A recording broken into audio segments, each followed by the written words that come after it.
अस्सलाम वालेकुम स्टूडेंट्स। एक चीज़ के हवाले से बड़े मुझे क्वेश्चन नॉर्मली आते हैं, और वो ये कि बच्चे जो हैं वो ये जानना चाह रहे होते हैं कि उन्हें क्या मेमोराइज़ करना चाहिए चीज़ों को ऐसे में या नहीं करना चाहिए, और अगर मेमोराइज़ करना चाहिए तो किस हद तक करना चाहिए, और मेमोराइजेशन किस हद तक यूज़फुल साबित हो सकती है। अब इसमें दो तीन चीज़ें हैं, आप समझ लें।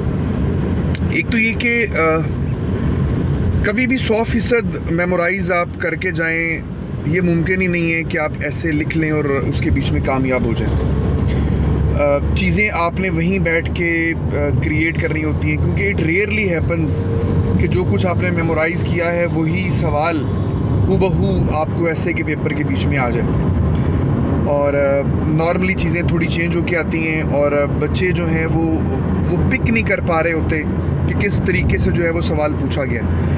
जो कुछ उन्होंने मेमोराइज़ किया होता है वो वैसे उसको छापने की कोशिश करते हैं और फेल होके आ जाते हैं। तो 100% तो चीज़ें कभी भी आपको हेल्पफुल जो है वो नहीं होती। अच्छा, दूसरे नंबर पे ये है कि अब इस बात का ये भी मतलब नहीं है कि आप को कोई फ़ायदा ही नहीं है, आप किसी चीज़ को मेमोराइज़ करके जाएं ही नहीं। देखिए, एक ऐसे के बीच में बहुत सारी चीज़ें ऐसी हैं जो कि अनचेंज्ड रहती हैं। मैं एक्सप्लेन करता हूँ। मसलन डेमोक्रेसी एक टॉपिक है, इस टॉपिक के ऊपर कोई 150 तरीक़ों से ऐसे आ सकता है, कोई 150 टाइप के क्वेश्चन जो है वो पूछे जा सकते हैं जिन पे आपने ऐसे लिखना होगा। अब इन 150 टाइप के क्वेश्चंस के ऊपर आपकी जो मेन आर्गूमेंट वाला पार्ट है वो हर क्वेश्चन का अलग होगा। मसलन वो आपको कहता है कि democracy is no more vulnerable in Pakistan, एक अलग तरह से इसका बनेगा सारा जो मेन आर्गूमेंट टाइप है। वो आपको कहता है कि democracy is the best form of government, एक अलग तरह से इसके जो है वो मामला चलेंगे। वो आपको कहता है future of democracy in Pakistan, एक अलग तरीके से आप इसका स्टांस लेंगे।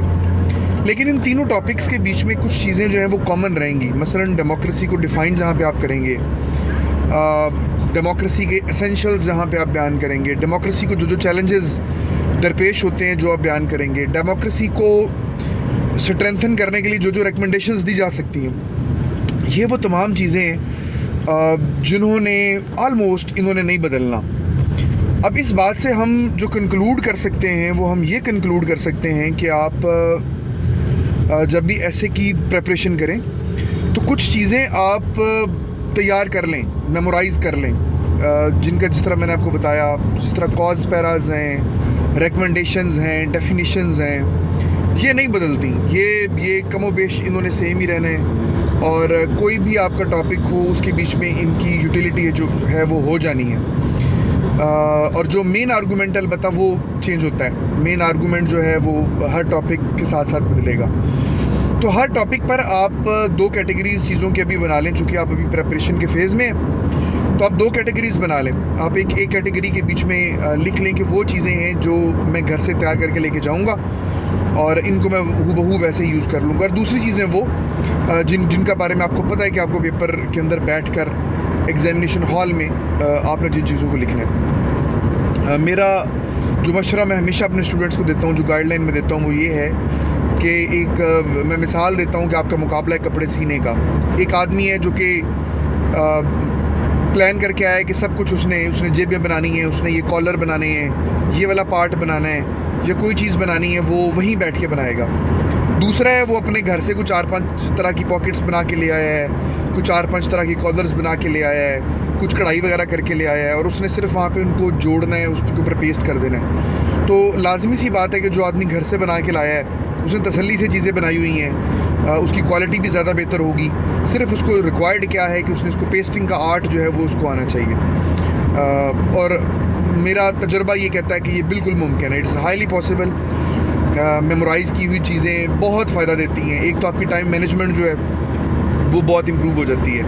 मैं ऑनेस्टली स्पीकिंग मैं समझता हूँ कि 2500 लफ्ज़ों के ऐसे में 700-800 लफ्ज़ जो है वो आप पहले से तैयार करके याद करके जा सकते हैं, जिसको आप यूटिलाइज़ कर सकते हैं अपने जब भी आप बैठ के ऐसे लिख रहे हैं उसके बीच में।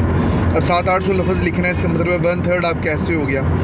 उसके लिए जो आपकी टाइम स्पीड है वो बढ़ गई, आपकी मटेरियल की क्वालिटी ज़ाहिर है बेहतर होगी, आपने अच्छे तरीके से उसको तैयार किया होगा, आपकी ग्रामेटिकल एरर्स उसके बीच में नहीं होंगी। सो कंक्लूड हम इसको इस बात के ऊपर करते हैं कि आप 100% ऐसे कभी भी मेमोराइज़ करने की कोशिश ना करें, क्योंकि it's not going to help you at all.